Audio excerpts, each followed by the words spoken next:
dia, boa tarde, boa noite. Para você que está vendo aqui na gravação no YouTube. Hoje eu trouxe um chimarrão, porque está muito frio. Na verdade, não muito frio, né? Mas está fresquinho, acordei cedo, estava nublado. Aí deu uma pancada de chuva, agora parou. E assim a gente começa mais um encontro do Clube do Livro. Eu sei que a iluminação ainda não está das melhores, que a parte da imagem também precisa melhorar, mas vamos no nosso tempo, né? Vamos com calma. Logo as coisas vão melhorar por aqui, e aí a qualidade dos vídeos, da imagem, do som também vai melhorar.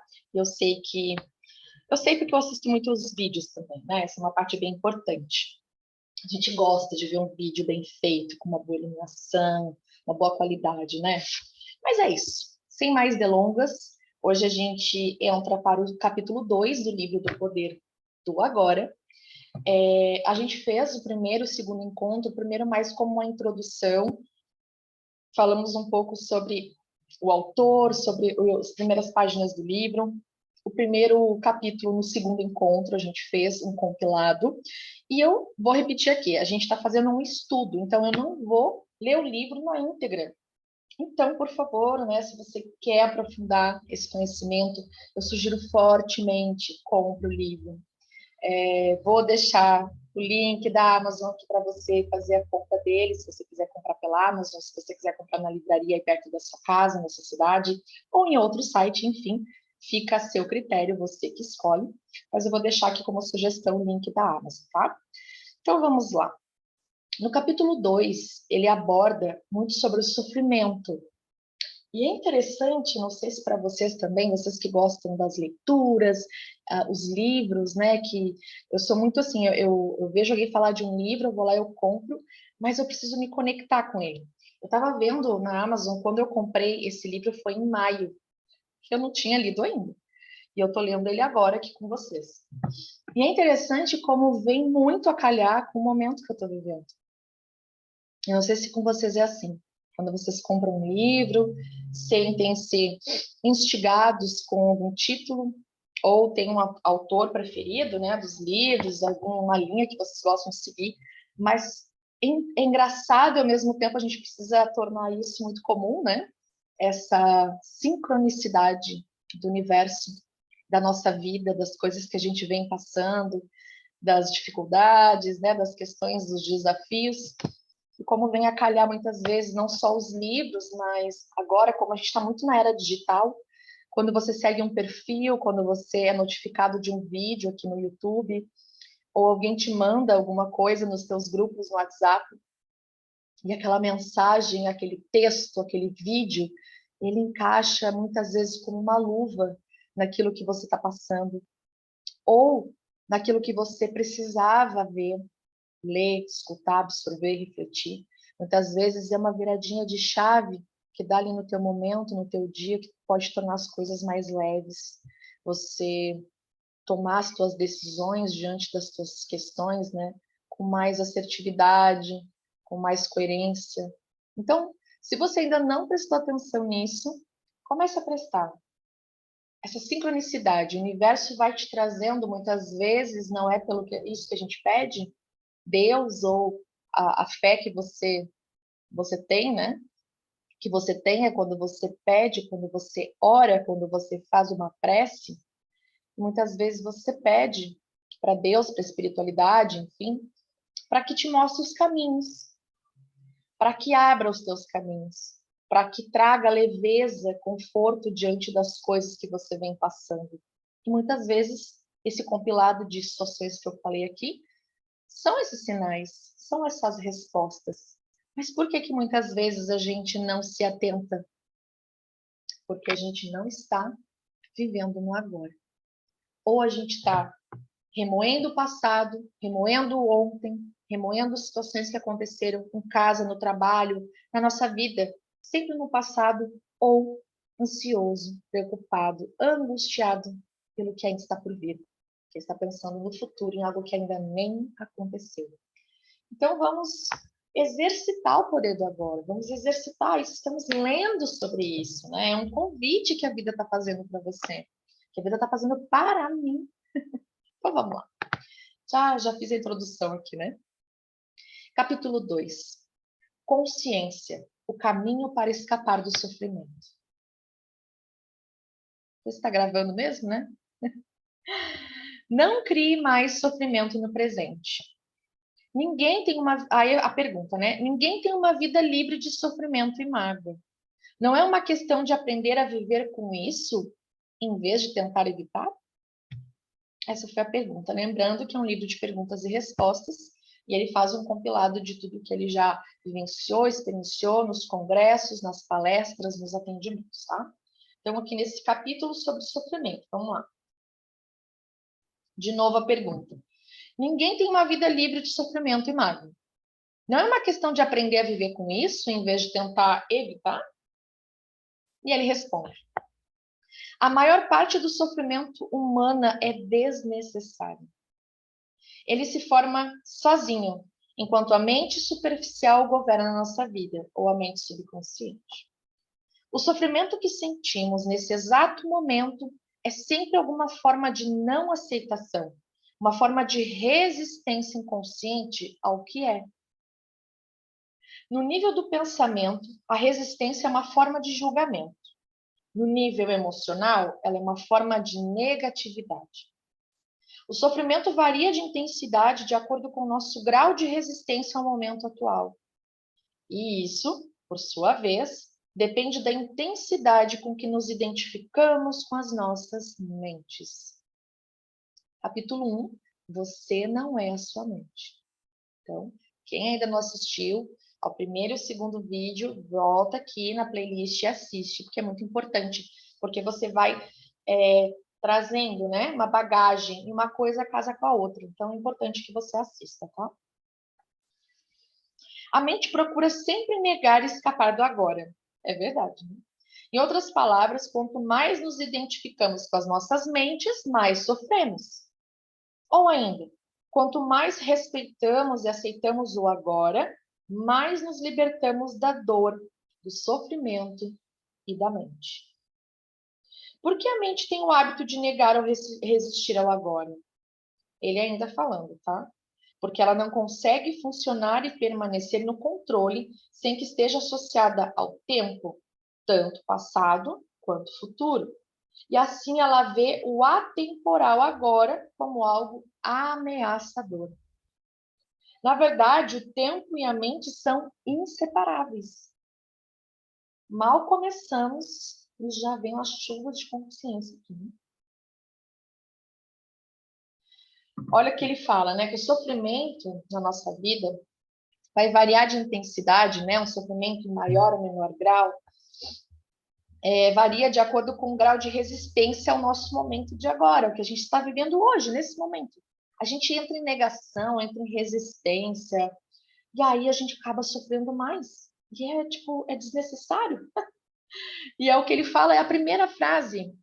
Quando ele começa a responder essa pergunta, a maior parte do sofrimento humano é desnecessário. E aqui também, quando varia do grau de intensidade, também está relacionado o quanto a gente se identifica com a nossa mente, porque lembra que ele falou que a gente não é nossa mente, né, no primeiro capítulo, e a gente fica se identificando com coisas que vêm aqui, né?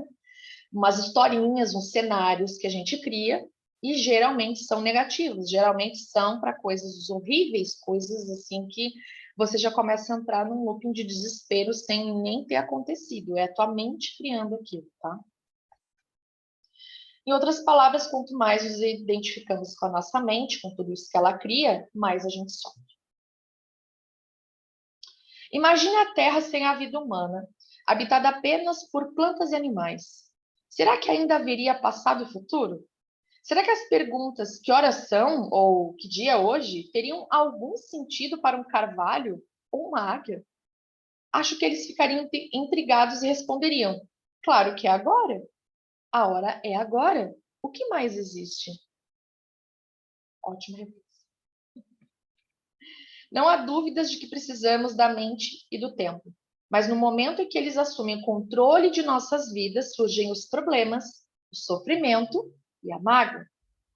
Para ter certeza de que permanece no controle, a mente trabalha o tempo todo para esconder o momento presente com o passado e o futuro. Assim, a vitalidade, o infinito potencial criativo do ser, que é inseparável do agora, ficam encobertos pelo tempo e a nossa verdadeira natureza é obscurecida pela mente. Todos nós sofremos ao ignorar ou negar cada momento precioso, ou reduzi-lo a um meio para alcançar algo no futuro, algo que só existe em nossas mentes, nunca na realidade. O tempo acumulado na mente humana encerra uma grande quantidade de sofrimento, cuja origem está no passado. O tempo acumulado na mente humana encerra uma grande quantidade de sofrimento, cuja origem está no passado. Se não quer mais gerar sofrimento para você e para os outros, não crie mais tempo, ou pelo menos não mais do que o necessário para lidar com os aspectos práticos da sua vida. Como deixar de criar tempo? Tendo uma profunda consciência de que o momento presente é tudo o que você tem. Tenha consciência, absorva isso, de que tudo que você tem agora é o momento presente. Faça do agora o foco principal da sua vida. Se antes você se fixava no tempo e fazia rápidas visitas ao agora, inverta essa lógica, fixando-se no agora e fazendo visitas rápidas ao passado e ao futuro quando precisar lidar com os aspectos práticos da sua vida. Diga sempre sim ao momento atual. O que poderia ser mais insensato do que criar uma resistência interior a alguma coisa que já é? O que poderia ser mais insensato do que se opor à própria vida, que é agora e sempre agora? Espera a ambulância passar, vou tomar um chimarrão. Renda-se ao que é. Diga sim para a vida e veja como, de repente, a vida começa a trabalhar mais a seu favor em vez de contra você. A gente culpa a vida, né? A gente culpa a vida, que as coisas não acontecem, e por conta de coisas do passado, situações que a gente passou, né? Tudo bem, todos nós passamos. A gente começa a resgatar essa dor do passado, as más situações, os desafios horrendos que a gente passou, e a gente começa a trazer para o agora tudo isso. Ou a gente começa a buscar, idealizar coisas, e como eu falei, sempre do pior cenário, buscar trazer toda essa angústia, preocupação e os medos que estão só na nossa mente, que estão criando uma imagem fantasiosa do que vem do futuro, e a gente esquece de colocar, de fazer pequenas visitas, isso ok, de uma outra vez, eu passei mais ou menos por isso, mas ok. Agora é uma outra situação, agora é uma outra consciência. Agora eu tenho experiência sobre isso, eu não preciso repetir isso e nem repetir o sofrimento e a dor que aquilo me causou. É diferente agora. E aí o que ele fala? Renda-se ao que é.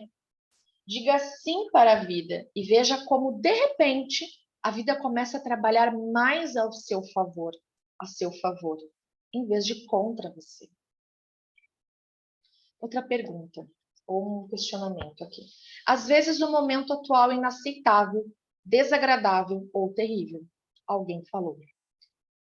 E ele responde: as coisas são como são. Observe como a mente julga continuamente o comportamento, atribuindo nome às coisas. Entenda como esse processo cria sofrimento e infelicidade. Ao observarmos o mecanismo da mente, escapamos dos padrões de resistência e podemos então permitir que o momento atual exista. Isso dará a você uma prova do estado de liberdade interior, o estado da verdadeira paz interior. Vamos de novo? Ao observarmos os mecanismos da mente, quando a gente entra como observador, lembra que ele fala sobre isso? Observar, ser o observador. Quando a gente observa o mecanismo que ela usa, né, para criar todo esse sofrimento, a gente começa a observar o que a nossa mente está falando, o que os nossos está vindo assim, sabe, observa e entende como funciona, a gente já escapa desse padrão, escapa dos padrões repetitivos, das crenças, dos paradigmas, de tudo aquilo que a gente absorveu ao longo da nossa vida, tendo como verdade, que a gente assimilou como verdade, de que toda vez que vem um desafio é penoso para resolver, vai tirar as nossas, tipo, tira o nosso sono à noite, que a gente acaba afetando o nosso trabalho por conta disso. Deixa eu arrumar minha coluna, tá doendo.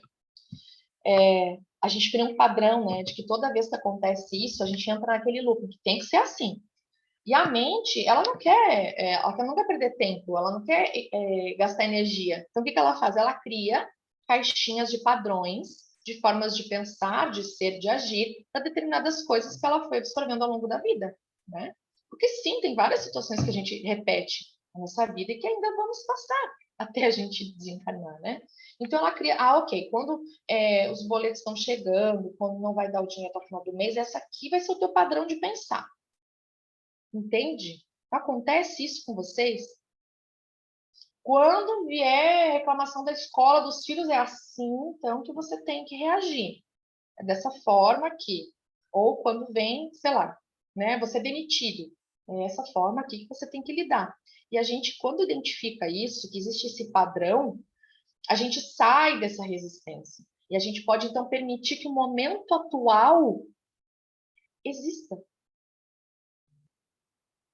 E isso dará a você uma prova do estado de liberdade interior, o estado da verdadeira paz interior, porque você respira, você assimila o que está acontecendo hoje, no agora, e como hoje, com a cabeça que você tem hoje, com a consciência que você está trazendo hoje, com o autoconhecimento que você está buscando, encontrando novas maneiras de lidar com a sua vida, sabendo que ela nunca vai mudar se você não mudar. Se você continuar fazendo as mesmas coisas, você vai ter os mesmos resultados. Então, quando você está presente, você experimenta a verdadeira paz de estar no momento do agora. E aí você percebe as coisas, você analisa, você reflete, ok? E a vida começa a te ajudar. A vida que está acontecendo nesse momento. E as coisas começam a se encaixar, as pessoas certas começam a aparecer, o emprego, a parceria, os clientes, a promoção para fazer um curso, algum projeto aí de autoconhecimento, um congresso que você queria participar. Enfim, a vida começa a se movimentar. Porque você não está preso ao passado, às velhas experiências e também não está preso no futuro de coisas que nem aconteceram.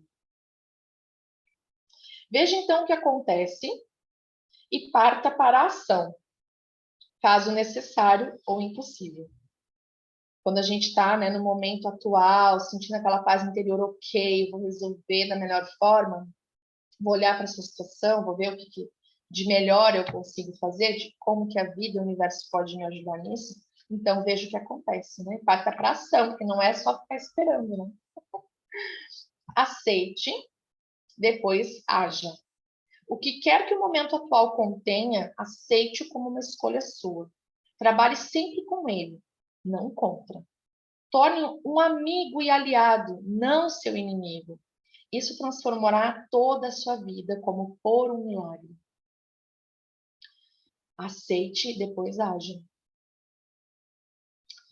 Eu vou ler uma parte aqui que eu acho que é interessante, só que eu não vou ler toda, porque ela é bem extensa, tá?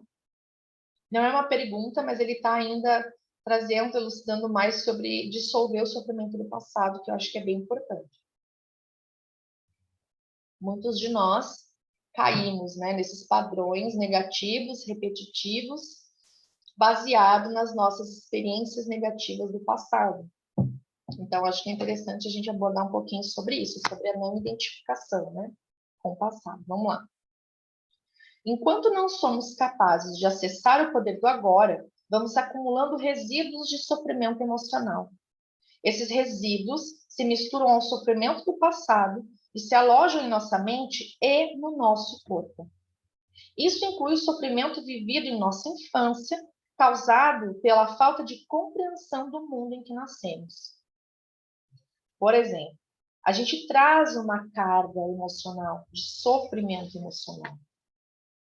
Esses resíduos, né, porque tudo nós guardamos memória.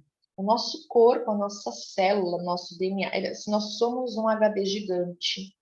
E assim como um computador, como um celular, nós instalamos programas, que são essas crenças, essas caixinhas, esses caminhos viciados, que nós chamamos na desprogramação neurobiológica como caminhos neurais viciados. Como eu falei, a mente ela encontra um caminho e para não gastar energia pensando demais, ela já encaixa tudo em caixinhas, tudo em padrões, tudo em arquivos, tudo em como se fossem programas instalados no celular e no computador, tá? Então, tudo que a gente vivencia desde a nossa infância ficam resíduos. O nosso corpo e a nossa mente, né, nossas células guardam essas memórias. Por isso é que quando algo parecido ou igual acontece nos dias de hoje, é automático, porque como a gente tem essa memória, a gente acessa. E aí a gente meio que vivencia novamente aquela emoção, aquele sentimento que a gente viveu naquela época. Pode ser lá da barriga da mãe e pode ser muito inconsciente, muito inconsciente. Geralmente é. Isso inclui o sofrimento vivido na nossa infância, causado pela falta de compreensão do mundo em que nascemos. Ou seja, o mundo onde eu nasci é diferente do mundo onde meu filho nasceu. A consciência coletiva, as coisas mudaram, a forma de ver as coisas, educação, enfim, a própria tecnologia avançou muito. Então, até pela falta de compreensão, porque se a gente olhar como os nossos avós ou os nossos pais foram criados, existe aí algo bem, uma separação, assim, uma diferença, né? Tanto que muitos, né, os avós falam, nossa, meu neto, ele pega um celular, ele já sabe mexer em tudo, já sabe ligar na galinha pintadinha, já sabe ligar não sei onde. No meu tempo não tinha nada disso, a gente brincava na rua, na terra, enfim. Só que aqui a gente sofreu, teve condicionamentos, experiências, sofrimento emocional desde a nossa infância causada pela incompreensão do mundo em que nascemos, né? Tanto a sociedade quanto o nosso meio familiar. Ali as pessoas, né, na escola, os familiares, porque também eles têm os padrões repetitivos deles, eles também trazem uma carga de sofrimento emocional.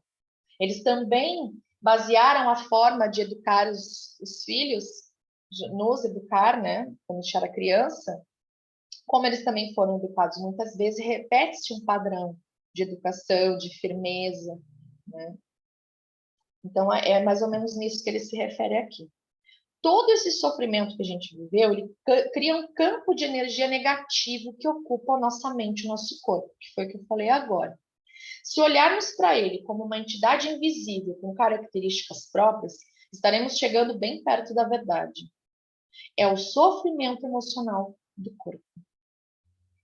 Sofrimento emocional do corpo. Vamos de novo falar sobre a somatização, sobre a causa das muitas doenças que nós temos, que vem da somatização de emoções, de sofrimento, de coisas não resolvidas, não olhadas e que ficou guardado ali na memória celular do nosso corpo e ficou ali cutucando, cutucando, a gente volta e meia vivenciando aquilo novamente. E aí, não chega uma hora que não adianta. As células ficam doentinhas e aí não tem por onde elas vão criar uma doença, né? Um sinal. Como eu falei no outro encontro, o corpo fala muito com a gente. Então, qualquer desconforto no nosso corpo pode ter certeza que na maioria das vezes tem uma causa, né? Todo sintoma tem uma causa. Então, não adianta a gente tratar só os sintomas, só a dor de cabeça, só a gastrite, só a azia, só aquelas dores no corpo que você não consegue identificar de onde vem. Na maioria das vezes tem uma causa, um fundo, né? Foi criado de um aspecto emocional. Apresenta-se sob duas modalidades o sofrimento emocional do corpo: o inativo e o ativo. Interessante, vamos aprofundar aqui, tá? O sofrimento emocional do corpo apresenta-se sob duas modalidades, inativo e ativo. O sofrimento pode ficar inativo 90% do tempo ou 100% ativado em alguém profundamente infeliz. Algumas pessoas atravessam a vida quase que inteiramente tomadas pelo sofrimento, enquanto outras passam por ele em algumas situações que envolvem relações familiares e amorosas, lesões físicas ou emocionais, perdas do passado, abandono, etc. Qualquer coisa que pode ativá-lo, especialmente se encontrar ressonância em um padrão de sofrimento do passado. É só uma frase. Interpretação de texto, né? Qualquer coisa pode ativá-lo, especialmente se encontrar ressonância em um padrão de sofrimento do passado. Lembra que eu falei? Se a gente passa hoje um momento, uma situação, um desafio parecido, ele ressoa, ele se identifica com algo, algum trauma, alguma experiência negativa do passado, ele é ativado, esse padrão de sofrimento no corpo.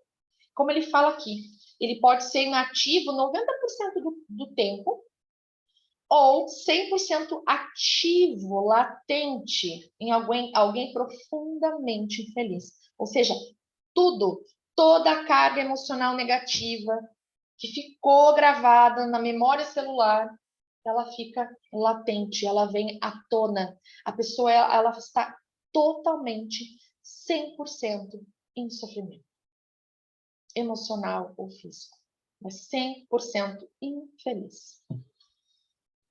Quando o sofrimento está pronto para despertar do estágio inativo, está lá adormecidinho, quietinho, né?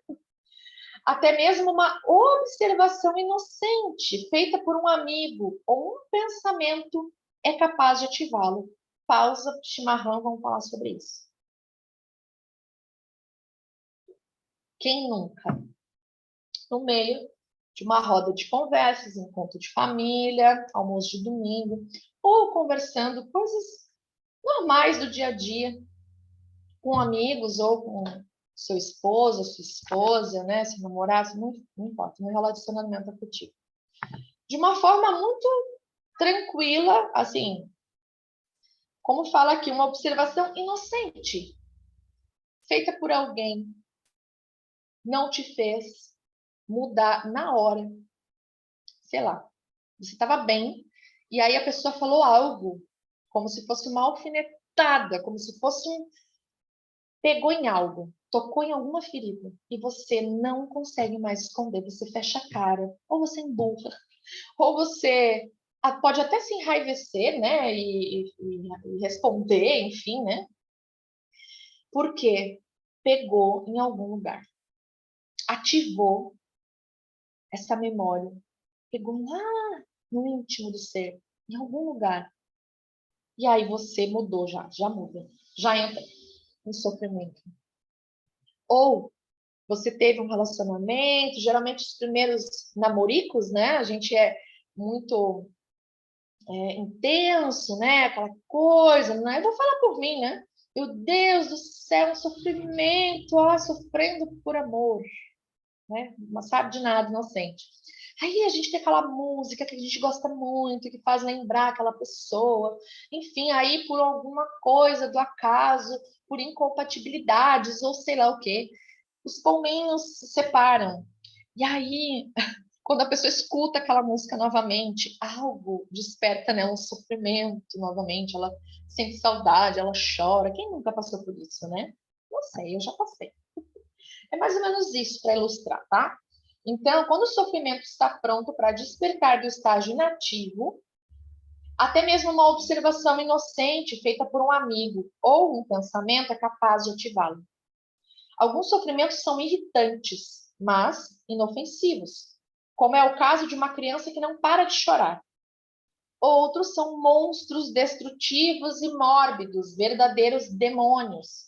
Tem vezes que algo que alguém comenta com você, ou, sei lá, comenta, olha, acho que você, né, fez algo que poderia ter feito diferente, tá? Aquelas críticas construtivas, né?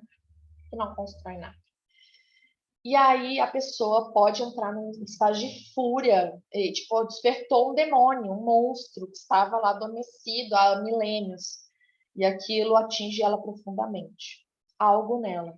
Uma sensação de, sei lá, que ela teve no passado, como fala aqui de abandono, de rejeição, lesões físicas ou emocionais, relações que você teve com seu pai, com a sua mãe na infância, com alguém da sua família, relacionamentos amorosos, e aquilo estava lá guardadinho, você segue a vida, você não olha para aquilo ali, né? Tipo, ok, segue a vida, segue o baile. Em algum momento isso pode ser despertado e virar um demônio, como fala aqui, um monstro destrutivo e mórbido internamente. Alguns são fisicamente violentos, outros emocionalmente violentos. Eles podem atacar tantas pessoas à nossa volta quanto a nós mesmos, seus hospedeiros. Os pensamentos e sentimentos relativos à nossa vida tornam-se então profundamente negativos e autodestrutivos. Doenças e acidentes frequentemente acontecem desse modo.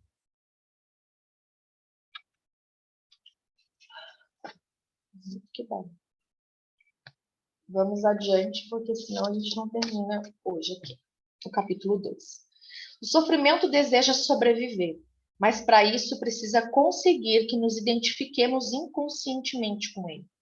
Portanto, quando o sofrimento toma conta de nós, cria uma situação em nossas vidas que reflete a própria frequência de energia da qual ele se alimenta. Se ele se alimenta da tristeza, é exatamente aí que a gente vai cair e aí ele vai se alimentar mais disso. Vai nos deixar mais tristes ou mais depressivos, mais angustiados, com muito mais medo das coisas. Então ele identifica, a gente se identifica inconscientemente com ele, com esse sofrimento, e aí ele, é aqui que eu quero. É aqui esse padrão, é aqui onde está essa carga de sofrimento emocional do passado. E aí ele fica se alimentando daquilo, a gente entra nessa frequência energética. Sofrimento só se alimenta de sofrimento. Não consegue se alimentar de alegria, acha indigesta. Quando o sofrimento nos domina, faz com que desejemos ter mais sofrimento. Passamos a ser vítimas ou perpetradores. Queremos infligir sofrimento ou senti-lo, ou ambos. Na verdade, não há muita diferença entre os dois. É claro que não temos consciência disso e afirmamos que não queremos sofrer.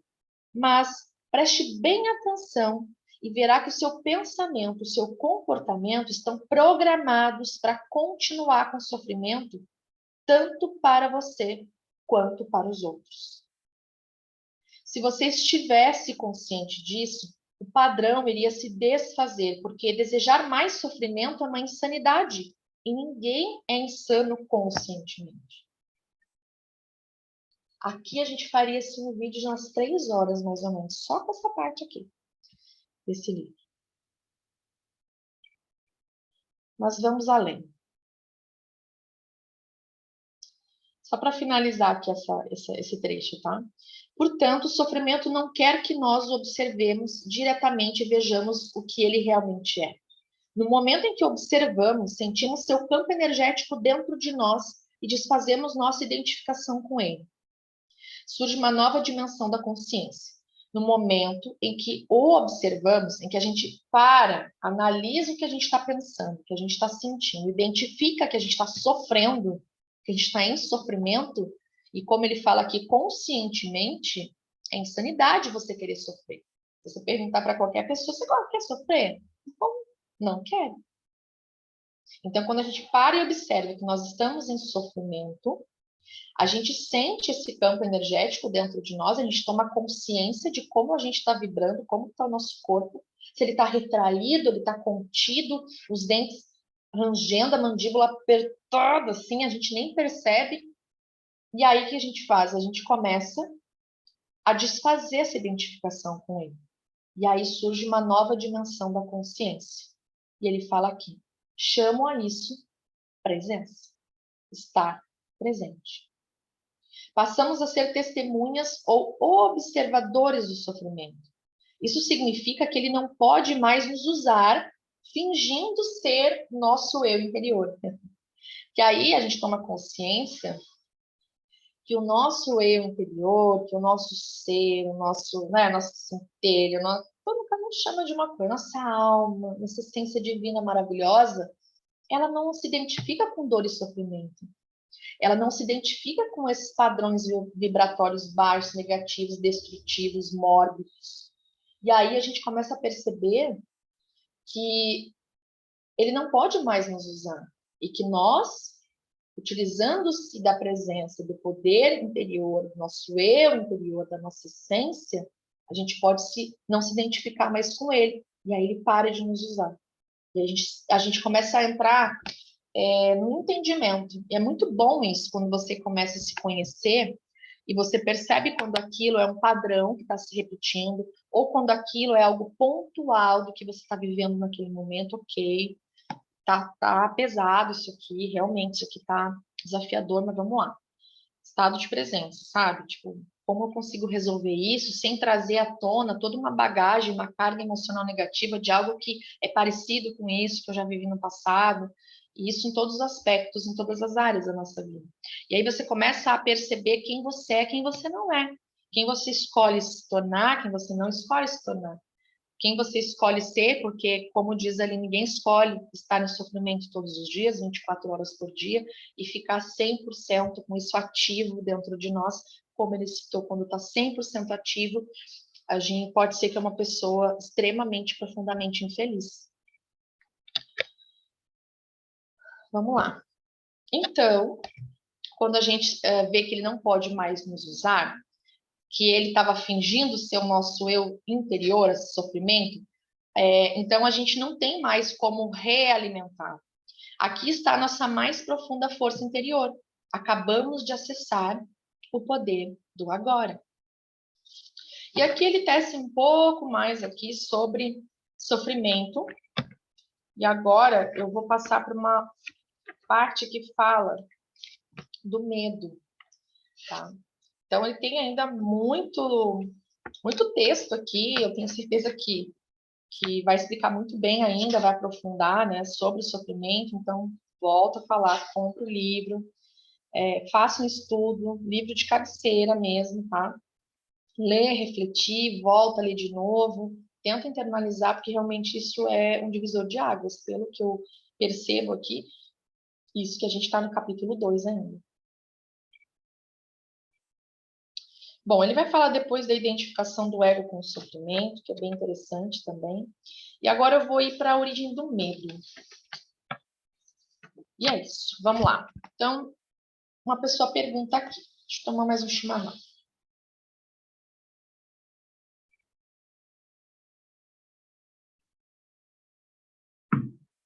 Depois eu quero saber se vocês se identificam com essa parte do sofrimento, se vocês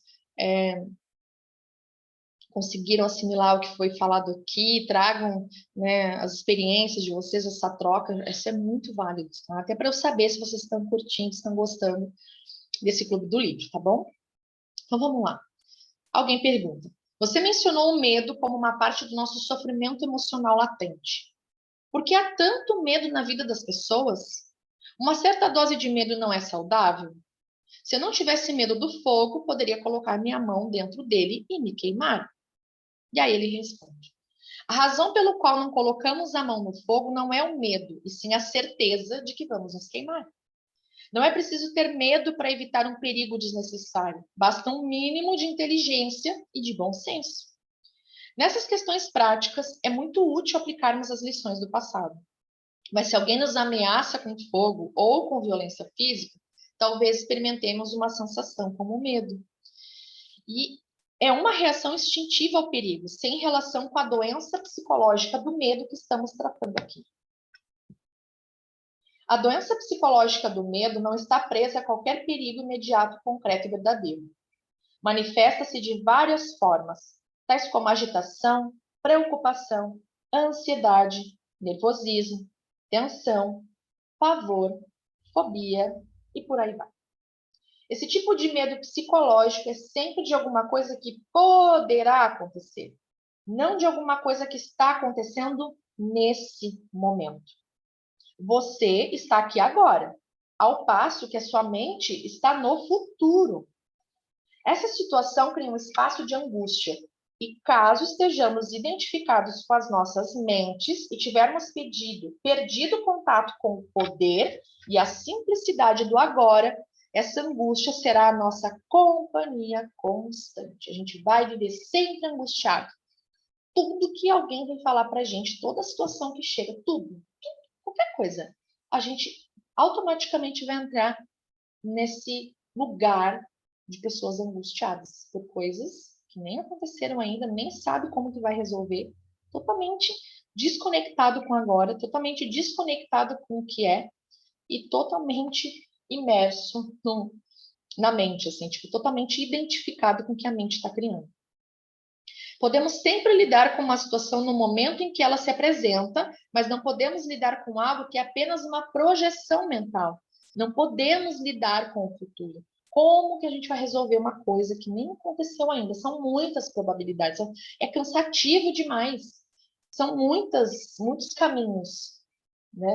Isso aqui se falando quando você se identifica com medo, assim, psicológico, sabe? Com algo demais. Com a angústia mesmo, com a preocupação que tira o teu sono, que te desregula, tá? Não é nada dentro do equilíbrio, onde você entende, percebe que... Lembra que ele falou? A gente pode visitar o passado e um pouco do futuro para fazer análise, para fazer... como fala, Vitor? As probabilidades, né? Aí você pode fazer isso para criar, né, uma estratégia para você resolver melhor, né, aquela questão. Mas não se identificar profundamente com essas emoções que vêm disso, né, do medo e da angústia, principalmente.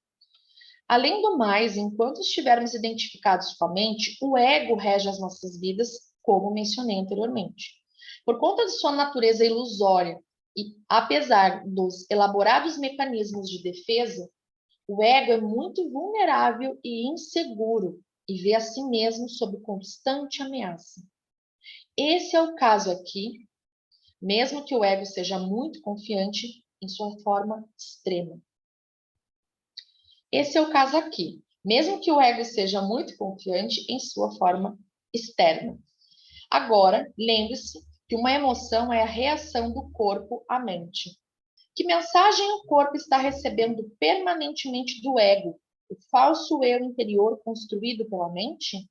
Perigo, estou sob ameaça. E qual é a emoção gerada por essa mensagem permanente? O medo, é claro. Uma vez que não estejamos mais identificados com a mente, não faz a menor diferença para o nosso eu interior estarmos certos ou errados. Assim, a necessidade compulsiva e profundamente inconsciente de ter sempre razão, o que é uma forma de violência, vai desaparecer.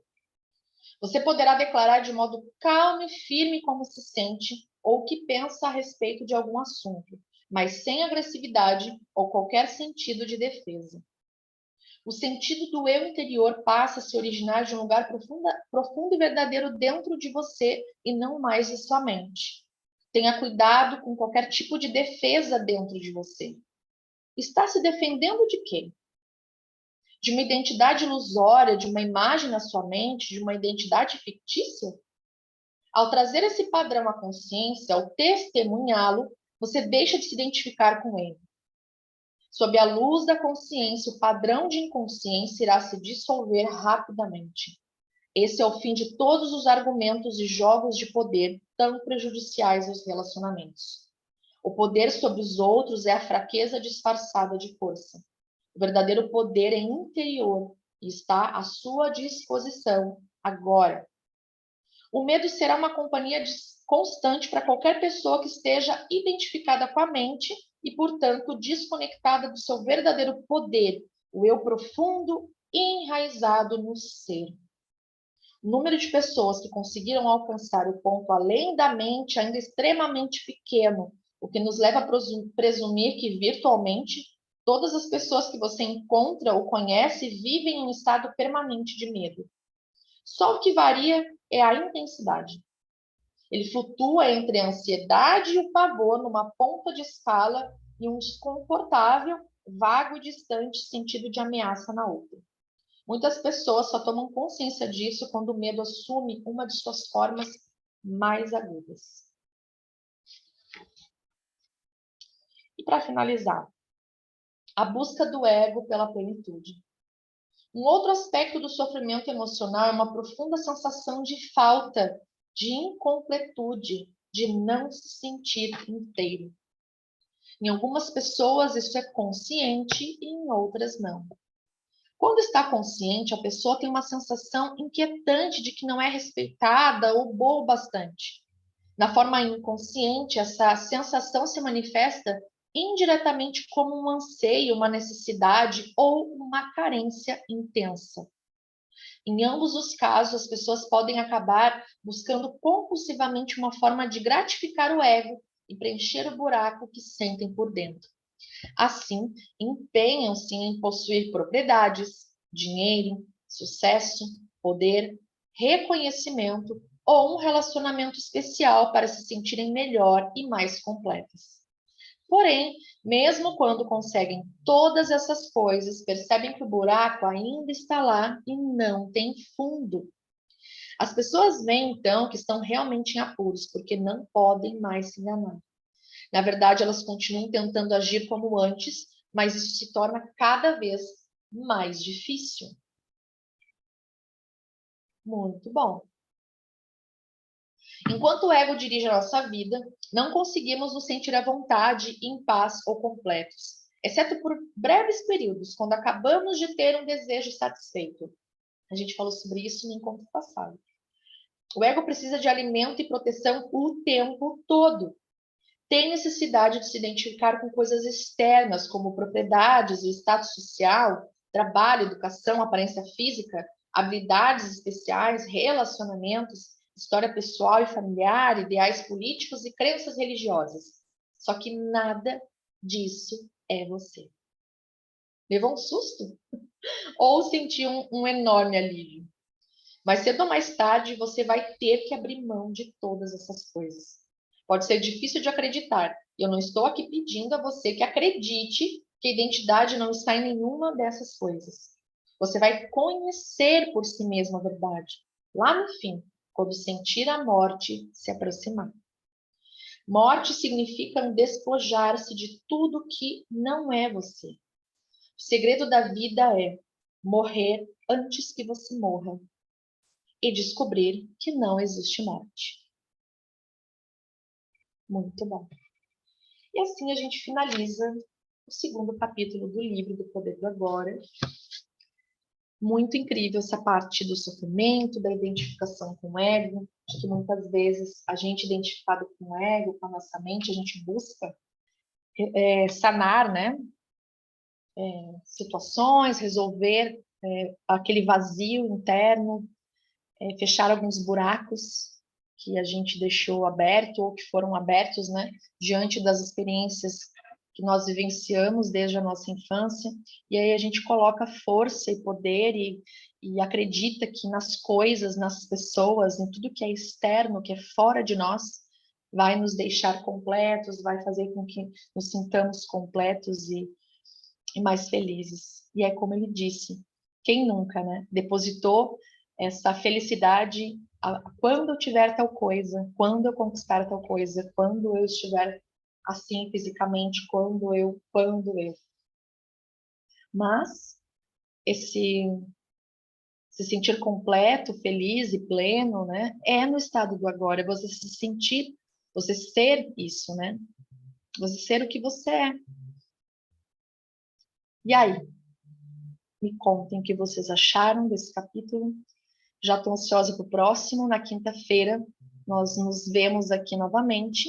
E se você quiser acompanhar nosso grupo no WhatsApp, que é onde eu coloco lá os recados, deixo o link do Zoom para a gente participar ao vivo, enquanto não consigo fazer as lives ao vivo aqui no YouTube, eu vou deixar o link do grupo aqui na descrição.